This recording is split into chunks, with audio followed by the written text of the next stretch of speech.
به نام خدا. ما در اینجا هستیم که حقایق عجیب و باور نکردنی درباره اجنه را بیان کنیم. سوالی که بسیار مهمی باشد این است که علائم حضور جن در خانه چیست؟ ببینید، وجود جن در خانه یا ساکن بودن اجنه در منزل انسان، چه اجنه از نوع مسلمان باشند و چه از نوع غیر مسلمان، در نهایت میتواند برای انسانها مضر و زیان آور باشد، زیرا گفته می شود حضور آنها باعث آزار اعضای خانواده شده و آرامش و نظم زندگی را تا حدی مختل می کند. هر از گاهی داستانهایی درباره جنها ما می شنویم یا تصاویری از افراد به اصطلاح جن زده می بینیم که ممکنه باعث ترس و اضطراب شدید در ما شود. اما از دیدگاه علم پزشکی چنین مواردی تأیید نمی شود. پزشکان و متخصصان معتقدند بسیاری از این رفتارها ریشه در بیماری‌ها و اختلالات روانی مانند اسکیزوفرنی که یک نوع اختلال روانی هست اعتقاد دارند و اعتقادی به تسخیر یا ارتباط جن ندارند. اما از جهت کتاب آسمانی و کتاب قرآن، سوره‌ای در قرآن وجود دارد، 72مین سوره قرآن کریم به نام سوره جن نامگذاری شده و این کتاب آسمانی اصل وجود این موجودات را تایید کرده است. ویژگی هایی که برای اجنه بر اساس آیات قرآن وجود دارد ویژگی های خاص می باشد، از جمله اینکه جن موجودی است که از آتش آفریده شده در حالی که انسان از خاک خلق شده است، دارای عقل، علم، ادراک، قدرت تشخیص حق از باطل و دارای توانایی استدلال هستند. اجنه مانند انسانها دارای تکلیف و مسئولیت می باشند. برخی از آنها مؤمن و صالح و برخی دیگر کافر هستند. آنها نیز مانند انسانها دارای حشر و نشر و معاد می باشند. در گذشته توانایی نفوذ در آسمانها و استراق سمع را داشتند، اما بعدها از این کار منع شدند طبق برخی از آیات قرآن. با برخی از انسانها ارتباط برقرار می کنند و با دانشی محدود از بعضی اسرار انسانها را فریب می دهند. در میان اجنه افراد قدرتمند وجود دارد، همان گونه که در میان انسانها هم این افرادی وجود دارد.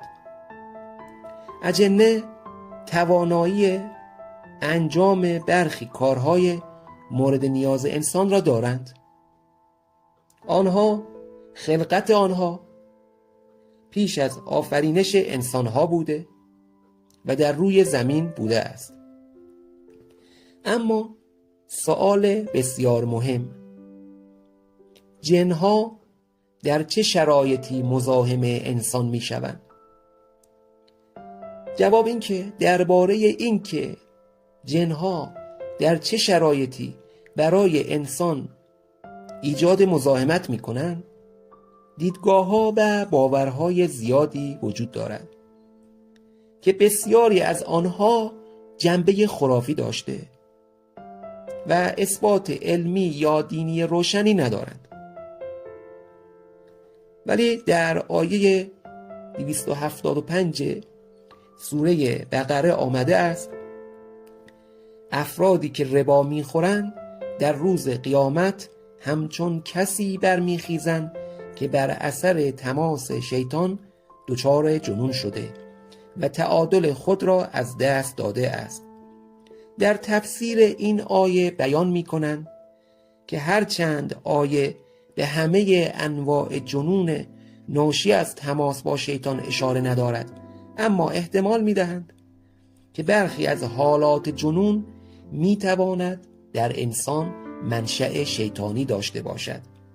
نتیجه این که اجنه و شیاطین هیچ سلطه اجباری و تصرف قهری بر انسان ندارند و هر گونه انحرافی که برای انسان رخ می‌دهد همراه با اختیار و اراده خود انسان‌ها بوده.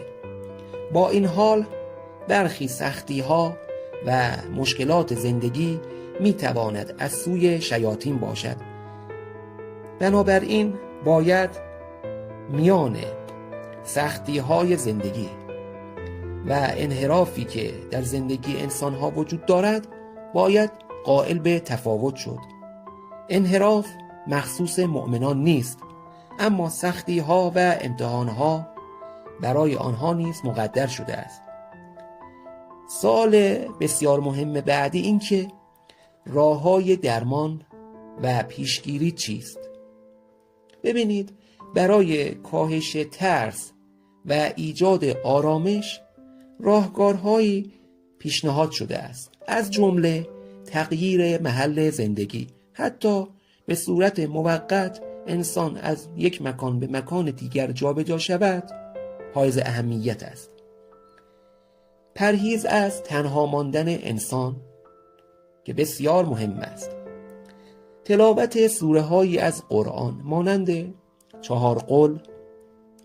4 قل یعنی سوره فلق، سوره ناس، سوره کافرون و سوره قل هو الله احد و همچنین تلاوت آیه و ان یکاد. و مورد دیگر صدقه دادن که بسیار مؤثر می باشد. سوال بعدی این که علائم حضور اجنه در خانه انسان‌ها چیست؟ جن نیز مانند سایر مخلوقات الهی در مکان‌های مختلفی زندگی می‌کند. از بیابان و کوه و جنگل گرفته تا شهرها، ساختمان‌ها، خانه‌ها و حتی برج‌های بلند. اما آیا این باور درست است که جن‌ها و شیاطین در خانه‌ها و در کنار ما انسان‌ها زندگی می‌کنند؟ و اگر چنین باشد آیا حضور آنها خطرناک است؟ طبق برخی باورها پاسخ مثبت است. گفته می شود وجود جن در خانه، چه مسلمان باشد و چه جن غیر مسلمان، می تواند باعث آزار اعضای خانواده و حتی اختلال در زندگی انسان شود. سوال بعدی این که علائم حضور اجنه در منزل انسان‌ها چیست؟ چند مورد را نام میبرم به عنوان این علائم. اولین علامت گم شدن یا ناپدید شدن وسایل خانه از محل اصلی خود. علامت دوم جابجا شدن خود به خودی اشیا بدون اینکه اعضای خانواده در اون جابجایی دخالت داشته باشند.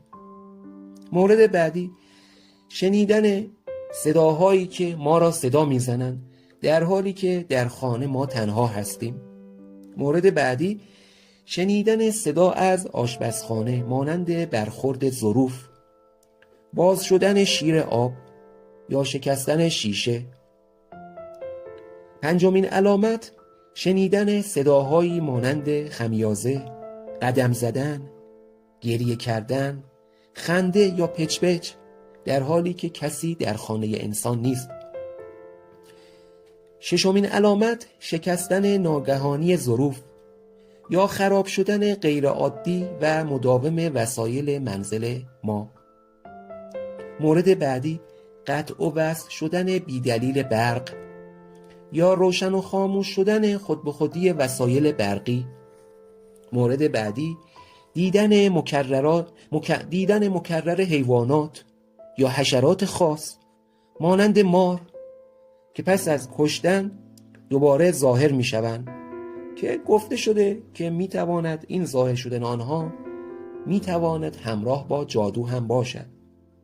مورد بعدی گریه، جیغ یا پریدن ناگهانی نوزادان و کودکان از خواب بدون دلیل مشخصی. خون‌دماغ شدن بیدلیل، سردردهای مکرر و افزایش اختلاف و مشاجره میان اعضای خانواده ها. دیدن حشرات، گربه ها یا سگ‌های سیاه در خواب که در خانه رفت و آمد می کنند. تغییر ناگهانی دمای محیط به سرما یا گرمای شدید بدون علت مشخص. پارس کردن مداوم و بیدلیل حیوانات خانگی یا خیره شدن آنها به نقطه‌ای نامرئی. دیدن سایه هایی که ناگهان وارد یا خارج اتاق می شوند. از اینکه به این ویدیو گوش کردین متشکرم. لایک و سابسکرایب جهت حمایت از ما فراموش نشود. خدا نگهدار.